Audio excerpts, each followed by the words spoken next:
think we've waited a bit, so thanks everyone who's joined us today. So my name is Nick.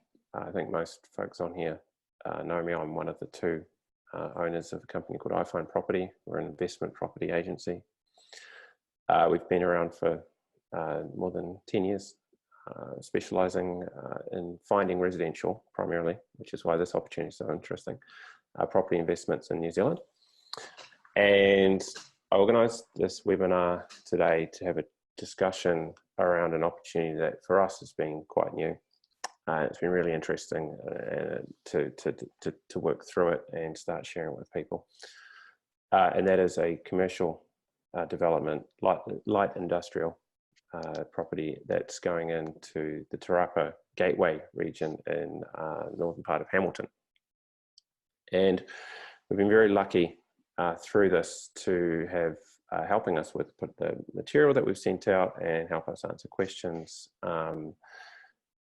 Dean Abraham from Lodge, who's a commercial specialist, and he has joined us on this call to answer questions and talk a little bit about how he sees these properties fitting into the Hamilton property market, and particularly answer any questions around leasing and tenants, because for a lot of residential investors, making that jump into commercial, one of the things is obviously the uncertainty, mostly to do with not having done it before, around getting tenants in and how long do they stay and all of that stuff. So thanks, Dean, for giving up your time today. No problems, and good afternoon. Really appreciate it, and we'll do a quick intro in a minute where you can do a better intro than me. And Gareth Strawbridge, who's the development manager for this property with Veros Property Services. So Veros do a number of construction projects. Correct me if I'm wrong, but your main focus is Tauranga and the Bay of Plenty region in the Waikato, but you also cover wider bits in New Zealand, and you've got projects on the go in the South Island, and etc. Yeah, correct. Yes. Brilliant. All right, so let's kick in. So we're going to have a pretty simple agenda. I'm just going to sort of start with an introduction of our panelists, and then we'll zoom out to the Hamilton wider story, and then just gradually focus in till we get specific around this property. Just if anyone's on here, I've hopefully have got the chat up so I can see questions. Let's have a look. Yep, I'll just make sure I've got that widget sitting over the side here somewhere. Please feel free to pop some questions in the chat, and if we don't get through them as we go, I'll have some Q&A time at the end. We'll talk a little bit about then inside the Hamilton story, then the industrial commercial property market inside Hamilton, about the specific development and the area and why it was chosen. And then we'll talk about the type of tenant that we'd expect to come in and rent the property from the owners. The leases and the leasing process, just hand over the mic to Dean to talk a little bit about how that works and what he and his team are sort of envisioning for this. And then we've got a case study, which is pretty interesting because Veros are just finishing up a similar development in Mount Maunganui in the industrial park area over there. If those of you familiar with Mount Maunganui, it's very close to what used to be called Blake Park. I'm not sure what it's called now, the new world there, that I went and had a look at. And they can talk a little bit about how that's gone and who's bought it and how the leasing is going, etc., etc. So a very similar project that went very well, and the success of that led to basically further investment in a similar project in Hamilton. So we'll start with Hamilton. Actually, we won't. We'll start with introductions. there's Gareth. So Gareth, I mean, I'd like you to introduce yourself in your own words rather than me just talking the whole time. So maybe just a couple of minutes about your own background and what you do and what Veros does. Yeah, great. Thanks, Nick, and hi everyone. Thanks for joining today. Yeah, I'm Gareth Strawbridge. I'm a development manager with Veros Property Services. I've got a background in commercial valuation, development management, and property advisory in Auckland, Waikato, and Bay of Plenty. And I'm currently living and working in Hamilton for Veros. Veros Property Services, we're a multidisciplinary property company providing services in in property advisory, development management, planning, and work for a range of corporate and private developments. And yeah, what we do is generally represent developers, their arms and legs, and manage everything from early design, feasibility, interrogation of the market, right through to delivering the projects. And we are also the project managers for this project as well. So yeah, we've got a strong track record in delivering projects throughout the Waikato and Bay of Plenty. We are starting to get taken out into wider areas, but yeah, we operate through a wide range of property, residential subdivisions, residential developments in terms of townhouses, apartments, commercial offices, retail, and yeah, industrial, similar to the likes of the Earthmover one we're looking at the moment. And one, as Nick touched on before, we're just in the process of finishing off a Portside development over in Mount Maunganui, which we'll pick up in later on, and also delivering an industrial for North Power in Northgate in Hamilton here at the moment, which is 3,500 square metre industrial premises that's due for completion in December. Just one of the projects we're working on. So yeah, that's myself and Veros in a nutshell. We've got a lot more detail on our website, veros.co.nz, if you wanted to get a bit more in-depth detail of who we are and what we're currently working on. And otherwise, I'm happy to answer any questions if you've got some. Thanks, Gareth. And Gareth has also sort of invited potential purchasers of the units to come down with Ben from our team and actually have a chat further around the site if that's something that you'd like to do. So, I mean, I'm an investor. What I hear from that is been there, done that. Commercial's a speciality and deliver lots of projects and know the Waikato and the Bay of Plenty. So, really good stuff. Thanks, Gareth. And Dean, you don't get off the hook either. It's your turn next. And I mean, for me, the most interesting part of this has been the introduction to commercial, and it's been really great to call Dean. Our first phone conversation, I think I introduced myself and then spent 10 minutes getting some really great ideas and feedback about what's important and what questions we're going to get. And so, Dean, it would be great if you could just introduce yourself to the guest today, please. Sure, and good afternoon, everyone. So my background is in the commercial and industrial field. I've been with a company called Lodge Real Estate in Hamilton. So, Dick, could you just speak up just a little bit? I don't think it's coming through so clearly. Yeah, I've been with a company, Lodge Commercial, for 12 years. I am a shareholder in the company, and Lodge is Hamilton's largest residential business, and we also have a strong commercial team that functions out of the office as well. I am an agent that does both leasing and selling, and I do tend to specialise a fair bit in the North Tauranga area in the industrial sector. So yeah. Thanks, Dean. Yeah, we had a bit of a sound issue with getting Dean hooked up today, so apologies for that, but we could hear you, mainly because if I stop talking. So we'll kick into Hamilton, and I have invested in Hamilton in the past, and I think a lot of us as residential investors have looked at it, and really the story that's driving the growth with the population increases, etc., and people moving in, I mean, that's creating jobs off the back of it, and the commercial and the industrial development that's coming in is just really quite, I mean, it's as big a number, a bigger percentage increase as is coming with the residential. And I thought perhaps, Dean, maybe you could start with just where do we've got quite some interesting numbers around the vacancies and the just the lack of available similar properties in the market, and where do you see that commercial market stacking up in the next sort of 2 to 3 years in Hamilton?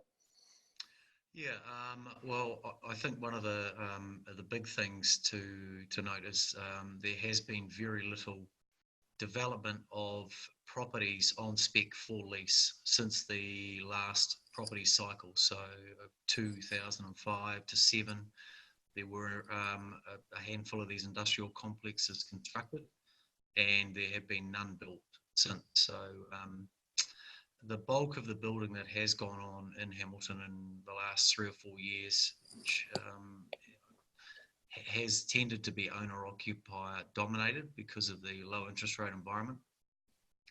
And the low interest rates are also, I guess, fueling investor demand as people look to displace bank deposit returns with alternative property options. So I think two things to take away from that is the fact that there is not a whole lot of competition for new leasing in this space. The only complex that has been built of a similar nature dating back to that sort of 06, 07 period is fully occupied. And similar to this project, it is a mix of both investors and owner occupiers, and I expect that will continue to be the case as we work our way through the Earthmover unit sales. So just for those of the guests who are thinking about commercial for the first time, by owner occupier, we're talking basically people who buy it to run their own business. Or, absolutely. So yes. Instead of leasing, they as I say, it's been a perfect storm for people around I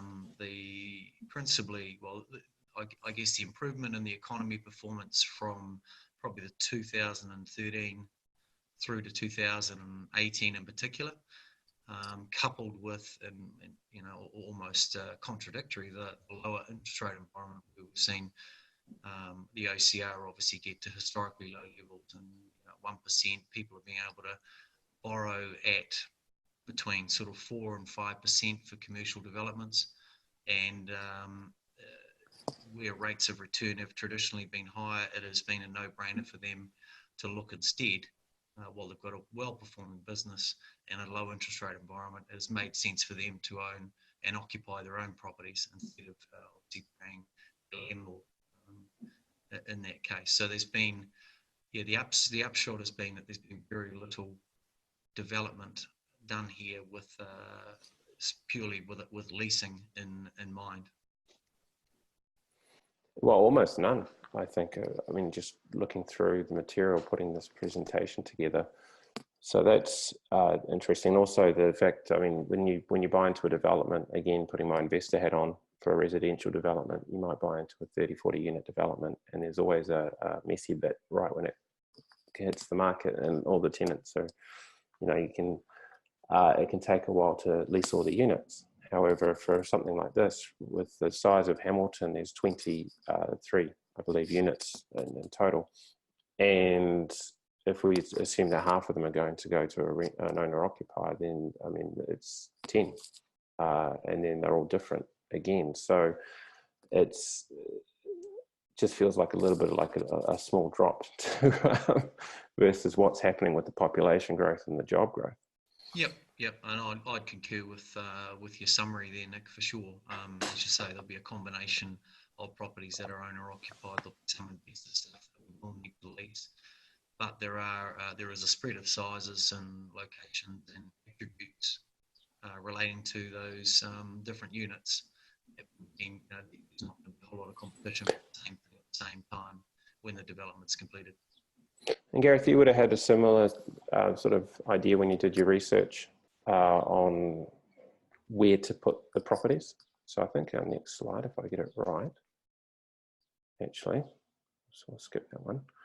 In the Tauranga Gateway, and moving into here, when you liked the concept, you had a proven model, and it was time to basically let's go into Hamilton and have a look. Maybe talk a little bit about that process that you went through with your team and with the client to narrow down to the site and the project plan specifically. Yeah, so when we started looking in Hamilton, obviously knowing Hamilton pretty well, it's broken down into a couple of industrial precincts.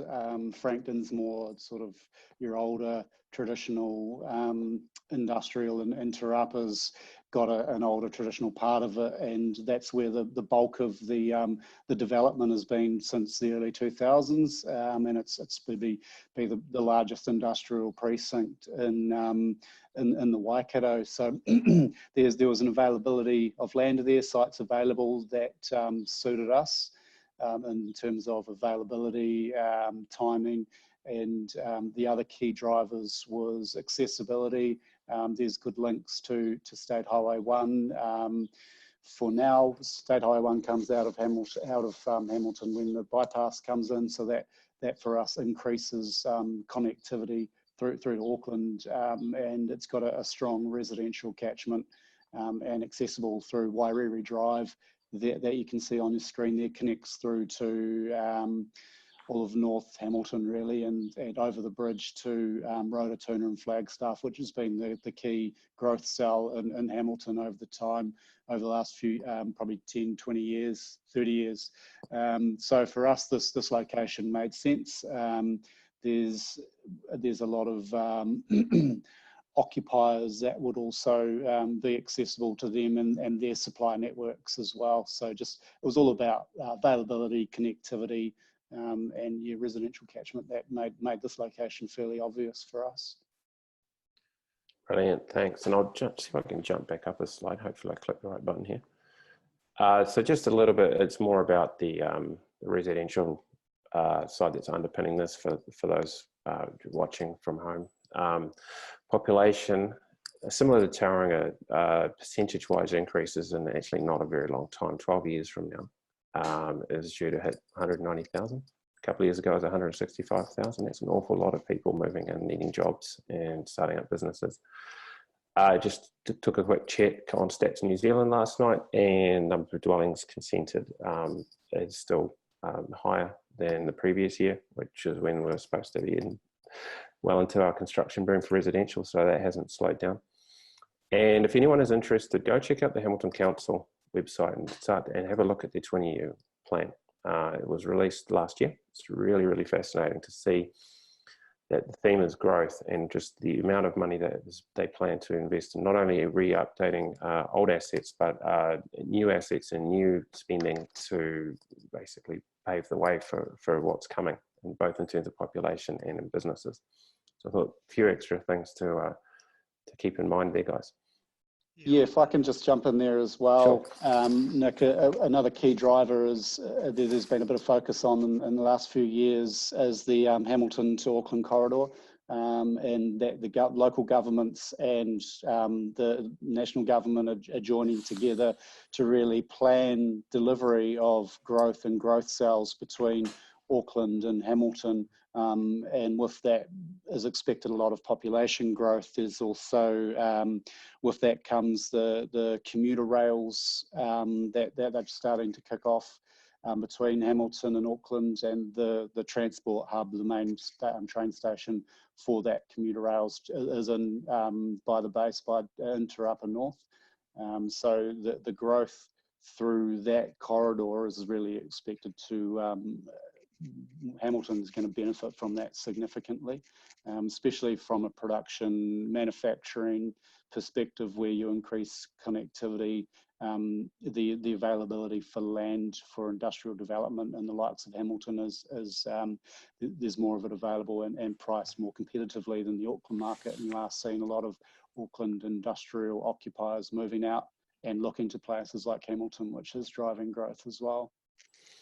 I was going to ask about that, and I might have it snuck into a later size. Is the cost for industrial land in Hamilton, I believe it was, is it half?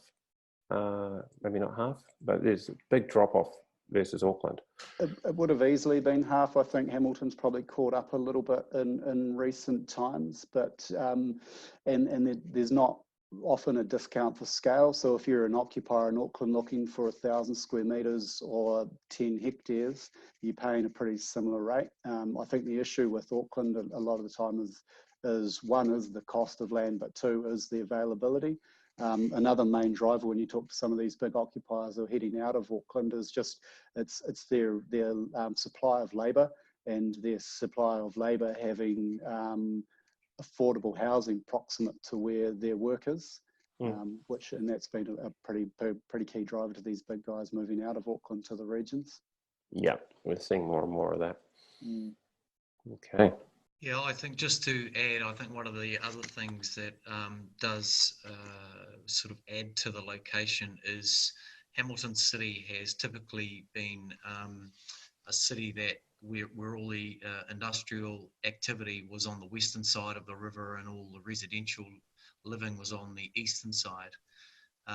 In the last 3 or 4 years, the council have made no secret of the fact that they've got key drivers for 2 big eastern population cells, one of which is adjacent to Earthmover Crescent, the Untitled subdivision, which is hundreds and hundreds of sections that will bring a lot of residential people into the vicinity as well.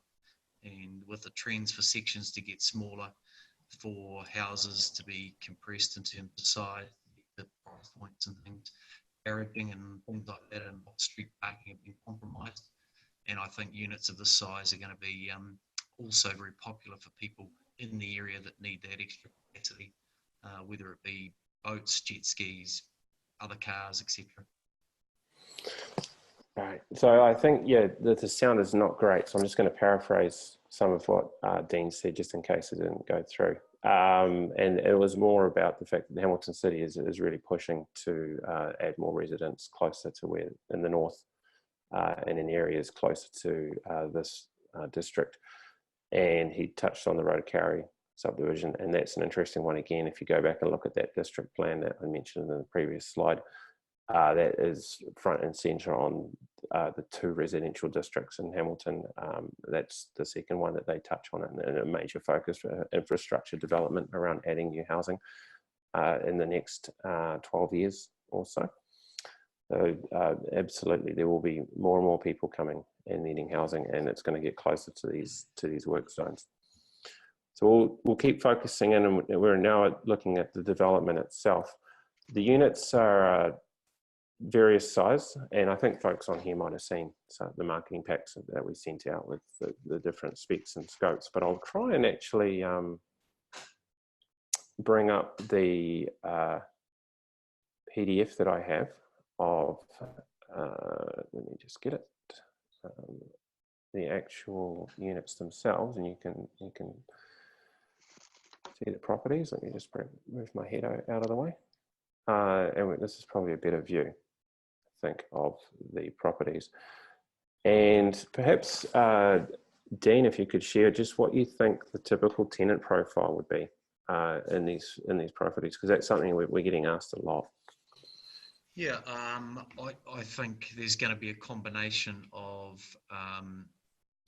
obvious small SME type users, so whether they be trade services based, small engineering firms, guys that are typically going to be of sort of 1 to 4 staff in size, and I guess similar to the guys that are occupying the complex that was built, 2007 in Bourne Place, and we'll also have a combination of, as I've mentioned, people that have got, maybe 3 or 4 car families, guys that have expensive vehicles, etc., that need somewhere off-site to securely store some of those toys.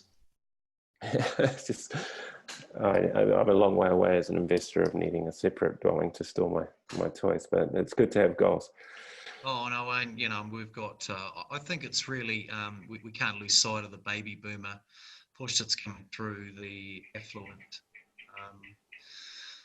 These older guys that maybe are looking to downsize, and we've, I guess, one of the residential trends here is a whole lot more apartment living being built in the CBD, and that comes with compromises too, around capacity for vehicles and or other such toys. So I mean, I know what you're saying, Nick, but it's not something I think we can underestimate in terms of demand for smaller, secure units. People need that can lease or own going forward. Certainly. And for the for a leasing side of thing, what do you think that if you were to put a crystal ball and say, what types of properties do you think the investors would prefer, just from a flexibility side of things, versus an owner-occupier who's going to be quite specific coming in? I would have thought, and I might be out here, that the units with the offices, the office space, etc., probably open them up to a little bit more variety of tenant and a wider part of the market.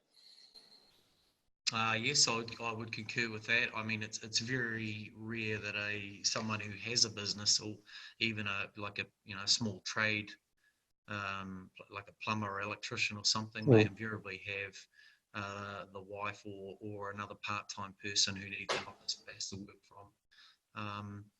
So yeah, those types of tenants would definitely benefit from the office space. And I think one of the things to factor in is that the size of the offices are such that they're not dominating the floor area. So they're the units have been well designed with that in mind. So it's a small office amenities block that where the bulk of the floor area is workshop or warehouse space, depending on that business's requirements. Okay, thanks. One of the other key things or attributes around the design, which I think sets it apart from some of the other competition, is the drive around functionality. So one way in, one way out makes traffic flow and access to the units a whole lot easier. And the middle row is something that I haven't seen in comparable blocks either, where you can drive through the unit. You've got a front and rear roller door. And that, as I say, that's very unique as well. So whether you've got a truck and trailer or a ute and trailer type combination, or something where having that additional access is beneficial, then as I say, it's unique. My understanding, it's unique to this complex. Great, thanks, Dan. Let me just go back to the main presentation here. We'll just have a bit more. Oops. Sorry, chopping and changing. It's not super fluid. Share. PowerPoint. Okay. And so I thought we could talk a little bit about the leasing process and the type of tenant. I mean, we've already gone into the type of tenant and the type of lease, and for our clients in particular. So that most people on this call or who work with iPhone Property will be coming from a residential investment background. Yes. And the process is not, not dissimilar in so much as ordinarily a third party like the commercial agency would get involved with the leasing process. One, the marketing perspective in terms of trying to attract tenants, two, around the negotiation, and three, around, I guess, the documentation of probably the three key aspects that we get involved in. Documentation is a formalised Auckland District Law Society document, which we refer to as an agreement to lease.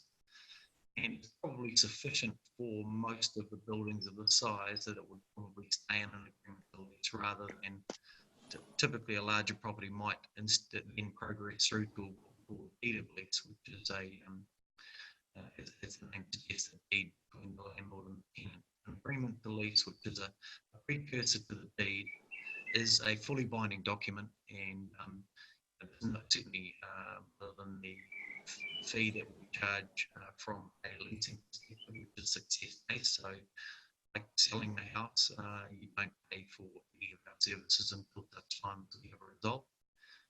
The documentation is done as part of that fee. And while it's recommended that you would seek legal advice around getting documents done, there really are no additional costs from our side in terms of the preparation and execution of that agreement lease. okay. Unfortunately, I hope that all came through, guys.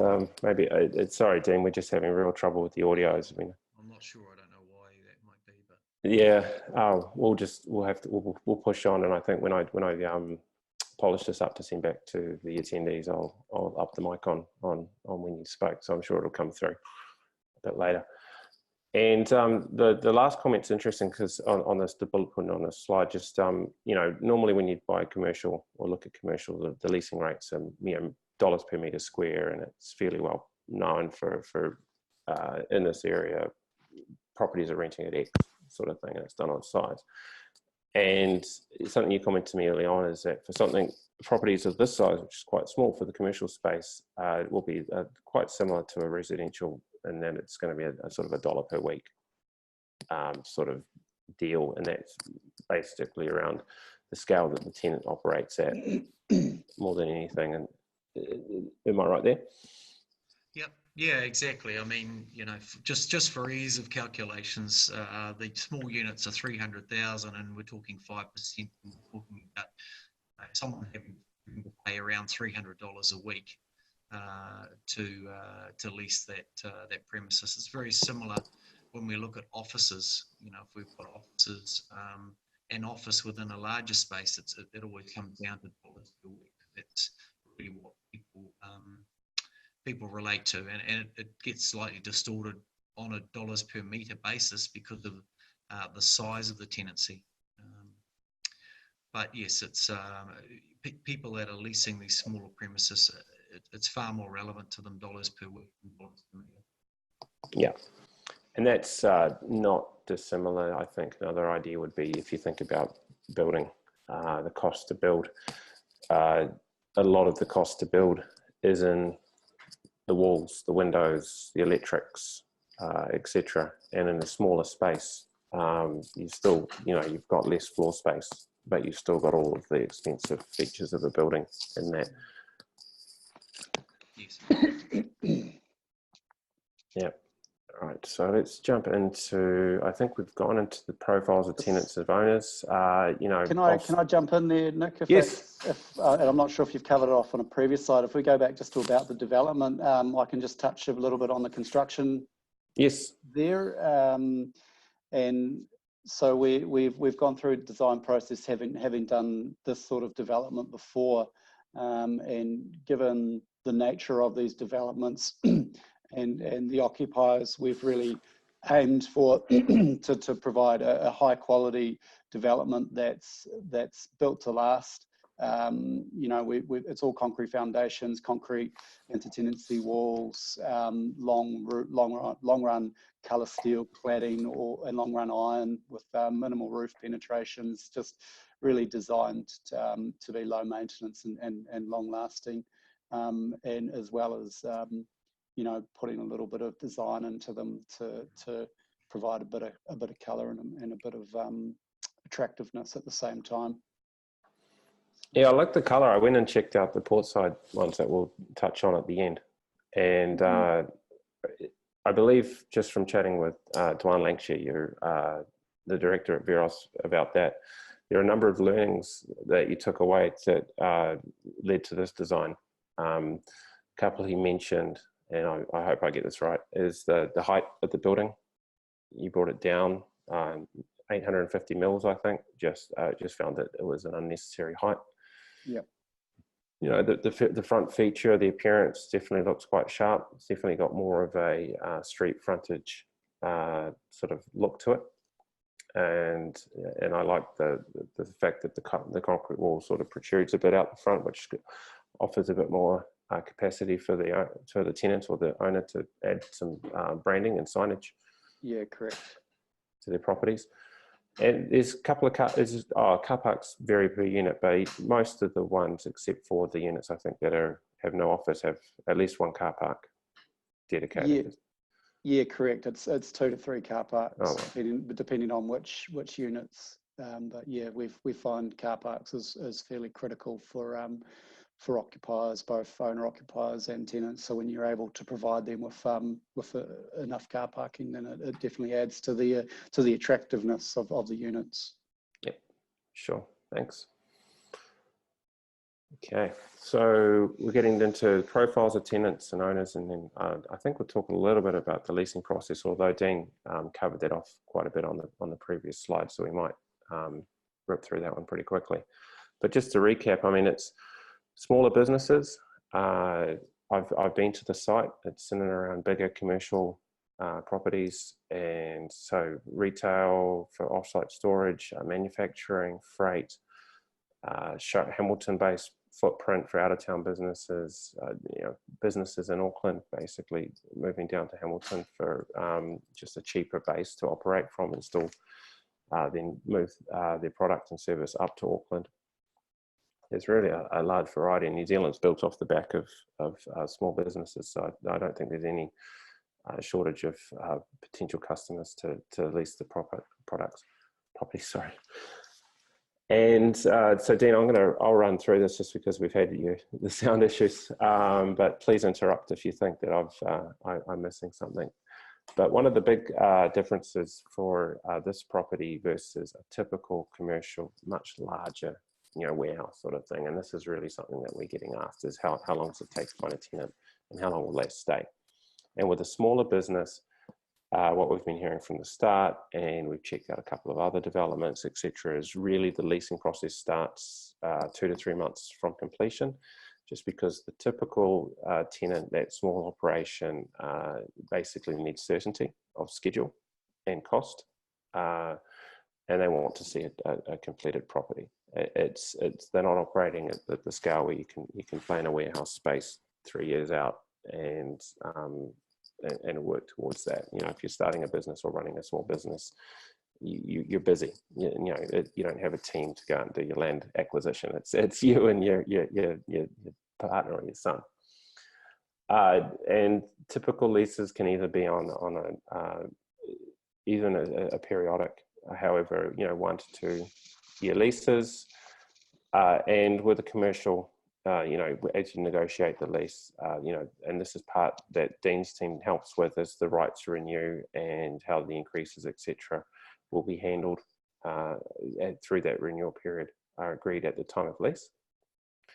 And perhaps, Dean, you could give a little bit of more background on the next piece, because this is a big difference for commercial versus residential, and it can help folks understand the numbers and the yields behind it. Because when we say 5 to 5.5% net yield, we're talking a true net yield here, with most of the costs that a residential landlord would expect to pick up actually being picked up by the tenant.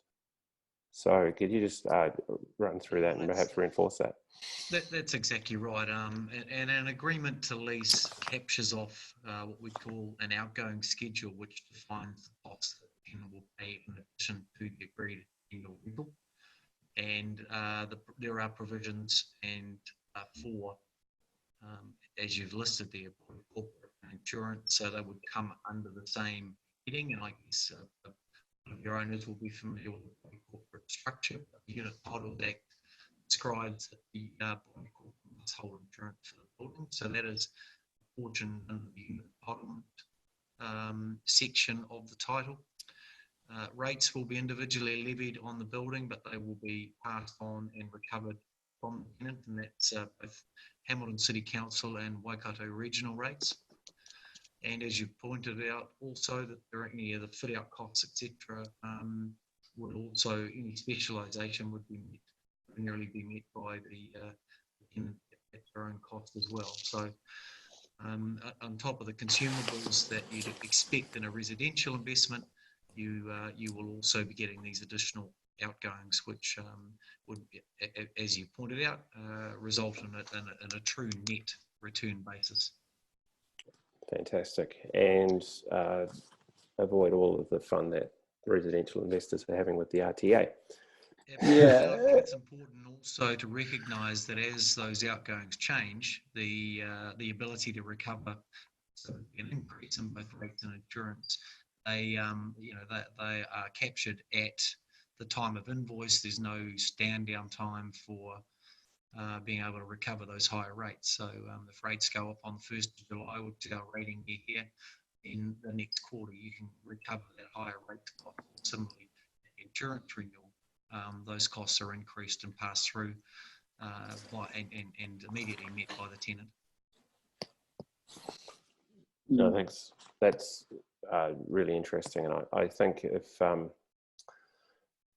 any of the folks on this watching this video or watching this webinar are interested in learning more about what that process is, I'll have Dean's contact details. I'll send them through afterwards, and Dean's made himself available to talk to iFind property clients as they work through their due diligence process on a unit, and to just talk about the typical tenant, what the marketing process and the leasing process would be like for that unit. So I'd encourage folks who are sort of sitting on the fence because of the fact that this is so new, that it's not new, it's just new for us, and to you know, take the deal forward and do full due diligence, investigate it. If I can just throw onto the back end of that as well with the lease agreements and that, Nick, is with a commercial property, at the commencement of the lease, you generally take photos or do a condition report of the unit, and on expiration of the lease, the tenant is required to make good the premises to the same condition as at the commencement of the lease. So while if that tenant does vacate, they should be leaving it in a condition that's the same as when they started, including removing anything that they've put in there during that time. So I guess that reduces the risk of any cost that you'll incur or whatnot as you roll into your next lease. Thanks for clarifying that one. So I think, look, I mean, guys, this is a battle-tested, well thought through process, and the big thing I always hear when I learn more and more about commercial and we explore this as an investment is it's extremely favourable towards the owner of the property. I mean, there's more and more political noise and laws coming in around residential investment. I'm sure everyone on this call knows about it, and with commercial, you neatly sidestep, you know, basically all of that, and it's a straight commercial numbers-based decision, which I really like. So we'll jump into Portside and have a quick chat about this. Gareth, if you could just, because this is the property that Veros developed in the last couple of years. It's wrapping up very, very soon, if not now. And I'd like you to just give me a 1 minute summary of basically the process that you went through from, you know, developed through to completion, and you know, with perhaps a ratio of owner occupiers to investors, and how that went for Veros and for the client.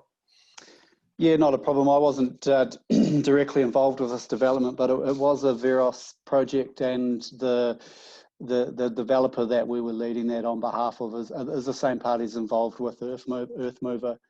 So I think it was about 19 units that were developed, and we had purchased the site and undertaken design and pre-sales and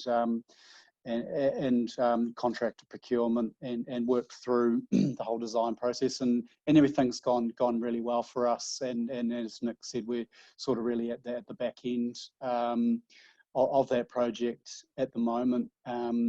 And I guess out of that, in terms of the sales, it has been a real mix. Out of the 19, I believe there's been 9 sold to investors, and there's still 1 remaining, although the agent is in the process of getting that under contract at the moment. And with the remainder being owner occupiers. And they really are a mix from, like, we call them trade units because you get a lot of trade people owning these units as a base for their business, and that's everywhere from sparkies and plumbers and builders and whatnot. But you do get your we have had your people who want to park a caravan, a camper van, or a boat, or cars or whatnot in it. So it has been quite the mix of investors and owner occupiers. And leasing commenced recently as we're getting closer to completion, and there's comments there from the agent, as you can see on the slide, where these tenants don't tend to show up until until it's almost built. That's just their decision-making process. They want to know what's available now, don't probably make occupation decisions a year or so out. So, but now that they've launched, there is strong inquiry, you know, and that's what we've always envisaged. Similar to Earthmover, the Portside units, we saw space in the market for this type of product, and it has been well received. So yeah, it's been a great project, and really looking forward to rolling similar out with Earthmover.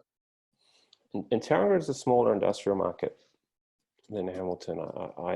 My understanding is, I mean, the port is there, but I think it's interesting that Hamilton is so underserved by this kind of product, despite the size of the industrial market and the size of what's going in there with the industrial parks and the inland ports and what have you.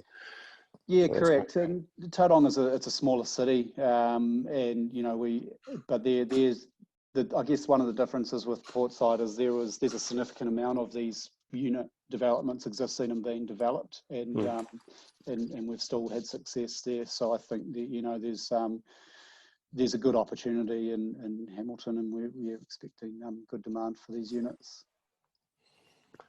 And now Dwan Lanchi, so the director of who did run the project, did send me through this quote literally 8 minutes before I went live with this, and it's a quote from the sales agent who sold the project down. And I've cut it in yellow. The piece that I always like to see is when people involved in the project put their money with their mouth and purchase the unit. That shows great confidence. And this is a gentleman, Philip, and he's basically been instrumental over there and involved from day one, and is involved now through you know, the leasing project on the other end of it, which is just fantastic. I do have a question. I just realised that I had the QA box up, and I should have had the chat box up. So I've had a couple of questions come in, and I think we might have covered them off, but I'll just throw them out there again. This question from Mark. And are there typically any lease inducements at this end of commercial leasing? So this end, I imagine, being this price point. There's no hard and fast rules with leasing, and it's almost basically it probably comes down to the market at a given time, and absolute supply and tightness of supply at the moment in the industrial sector. There is very little inducement going on in terms of, ordinarily it would be a rent-free period or perhaps a fit-out commitment from the landlord. But in recent years, that has not often been the case. It's very rarely the case, in fact. And I guess it depends. If you've got someone offering a 3-year lease, you might be prepared to go the first month in for free. If you've got someone looking at a year, then hey, it's not a hard and fast rule, and it's really part of a negotiation that will form the contract, and it will be unit specific. It's not, but we can't generalise around that now. Cool. So just in case that sound quality again didn't come through, so it's not common in the last few years in Hamilton for any sort of use inducements, special offers, etc. And it would be, you know, unit specific. And I guess with commercial, each lease is an individual, unique agreement specific to their property and specific to their tenant's requirements. And I think at that level of negotiation, which would be where Dean and his team can step in and advise on, you know, what offer makes sense commercially versus what else is out there, and the other opportunities that these sector tenants have would be, you know, if there's nothing else, if your property is the only property that's going to suit, then inducement's probably not really high up the list, and that seems to be where Hamilton property is at right now. And I think just the other question, and it's Mark again, was, and I think Gareth, you might have covered this off with the photographs at the start of the lease, etc. But is the tenant required to make good at the end of the lease, such as remove partitions and anything like that? Yeah, that is what I sort of touched on before, and it's the determination of the lease. Any improvements become the ownership of the landlord. and they can therefore request the tenant to remove them, or if the landlord sees value in those improvements, and the lease expires, they therefore become ownership of the landlord. So, but yeah, in short, yeah, the tenant will be required to remove and make good to the premises the same condition as at the commencement date of the lease. Okay, thanks. And that is covered in the deed of lease. Yeah, I guess just to add to that slightly, that it is important to, I guess, to understand the tenant is not responsible for your wear and tear, but anything beyond that, of course, they have to remediate at the conclusion of the lease. All right, thanks, guys. We're at the Q&A end, so I'd really like to just ask anyone. We've got, I'd say there was 12 to 1, so there's about 5 minutes left. Folks, if anyone's got any specific questions, we will be following up by sending out a couple of FAQ documents, one released by Veros about the construction process, and one also from iPhone Property around the leasing and the tenant finding process, and other information. But right now, while I've got these gentlemen on the line, it'd be a great time to throw any questions out there.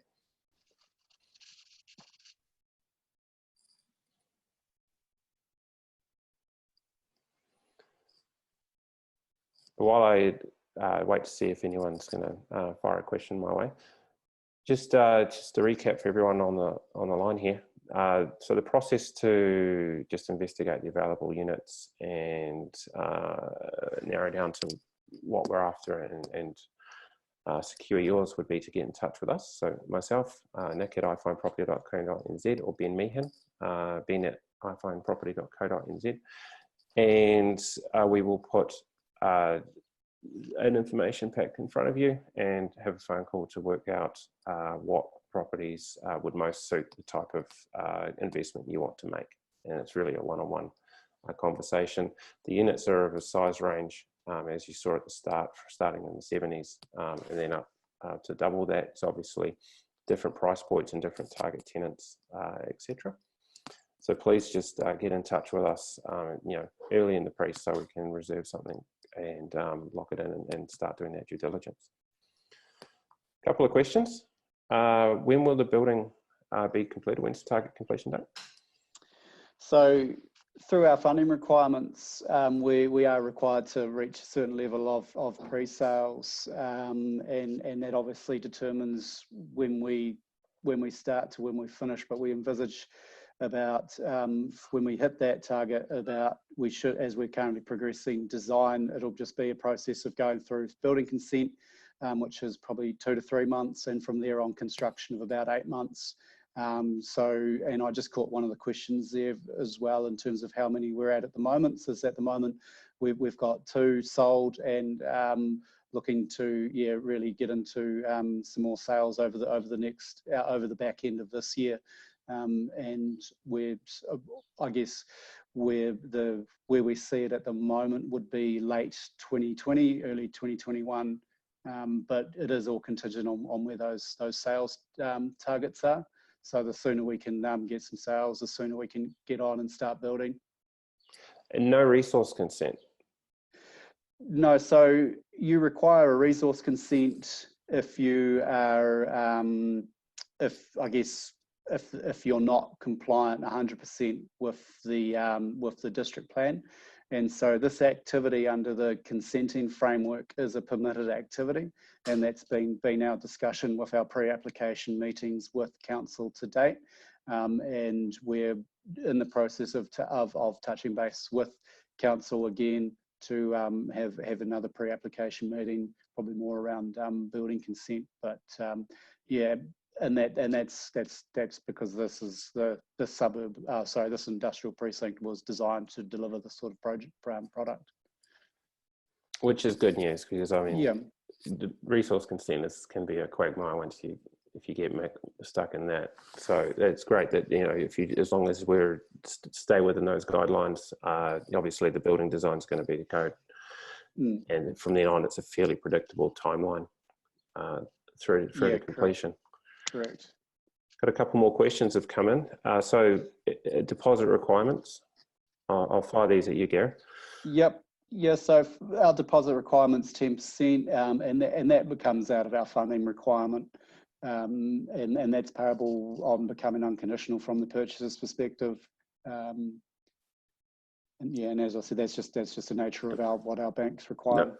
No, it's par for the course with new builds. Yeah, yeah. And not sure if this is might be a question for Dean here. The net yield and how does it compare to other Hamilton units, and it's got in brackets older / existing? Yeah. A whole lot of evidence, particularly in the last sort of 12 months, has been a lot of the sales evidence is sort of landing around that 5% mark. So whether it's, there's a lot of demand in the industrial sector, particularly. And so whether it's a $500,000 building or a $3 million building at the moment, people seem to be indiscriminate around the value. It's and yields have landed typically around that 5% net. Okay, thank you, brilliant. So if for those who didn't quite catch that, it doesn't matter how big the unit is, as long as it's of a certain quality. 5% net seems to be part of the course right now. If I can just add, just coming back to that deposit question, that the deposits are held in the solicitor's trust, where they'll accrue interest there under the purchaser's name. It'll be credited back at the time of settlement. Yes. Yeah. No, it's just the money is held, and it's part of any development funding that they show evidence of sales and deposits paid. Yeah. But it is the investors' money, until basically settlement. Yeah, correct. And yeah, they'll accrue interest while it's on trust, held on trust. Yep. What is involved in due diligence for an industrial new build? So this is a bit of an open question. I can tell you what I would be doing. So I would be, first of all, I would do a quick check on the developer. That's you in the middle there. And I want to make sure that the folks building this have built similar things before, and that they have a history of delivering. I want to understand their funding model, which has sort of been explained. And I want to understand the building spec, what's been designed to, the location, etc. I'm just talking from a commercial side of due diligence, because there's the commercial side and then there's the checks, the actual checks. So the other piece of the commercial side, I'd be wanting to know about the leasing process, tenant demand. How am I going to get a tenant? Where is that person going to come from? What kind of lease is involved, etc. And I hope that we've managed to cover off some of that on this webinar, and certainly available to answer any other questions. Once you get into the next step, is really with a new build, a big part of this is your lawyer. So when you register your interest in a unit and you'll enter into a conditional sale and purchase agreement, there will be a sale and purchase agreement, design documentation, body corporate, draft, budget and minutes, unit titles, disclosures. Correct me if I'm missing something, but there's what I call technical contract information that comes as a pack, and that is sent for you to run through with your lawyer. It's mostly, we normally do a 5-day due diligence period, which is generally enough time for a standard new build, fairly straightforward development legal check. Obviously, they'll be checking the title and everything else on that front of things. Beyond that, that's the limit. You obviously want to go and check with your funder, your own lender as a broker, and work out where your funding is going to come from. Now, I'm not a mortgage broker. However, when we started to look at this property, I called my broker and I confirmed how the funding works. And it's very subjective to, sorry, that's the wrong word, specific to your situation, where the equity is coming from that you're putting towards and as collateral. Because a lot of the time, if investors are buying a commercial property, and that can include a block of flats, the lending will be of commercial nature. However, if there's equity in other real estate, residential real estate, that's being used to provide that, then a portion of your lending can be coming in at different rates of residential, etc. So it's well worth a chat with your broker. as well as obviously forwarding that documentation through to your lawyer and asking them to have a read through, and doing your checks on the commercial side of things and making sure you're happy with that, would be the places that I'd be coming at this from as an investor, and that's what we're advising our clients to do. It's similar that we do with any new book. So I think we've got time for perhaps one more question. Thanks, gents, for sticking with me a little bit over the hour. Really appreciate it. We'll give it about 30 seconds to see if anyone else wants to chip in a question.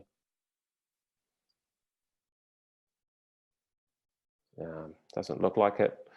So thanks again, guys. Really appreciate it. Thank you, folks on the call, for chipping in, and Dean, thanks for persevering through the microphone issues, which followed my specific instructions on having one of these, and then it didn't quite work. So that's all good. I'll bump up your volume and send it out to all our audience afterwards. So once again, guys, appreciate it. Thanks for your time. Our pleasure. Nice one. Yeah, not a problem, Nick. Take care. Cool, thank you. Bye.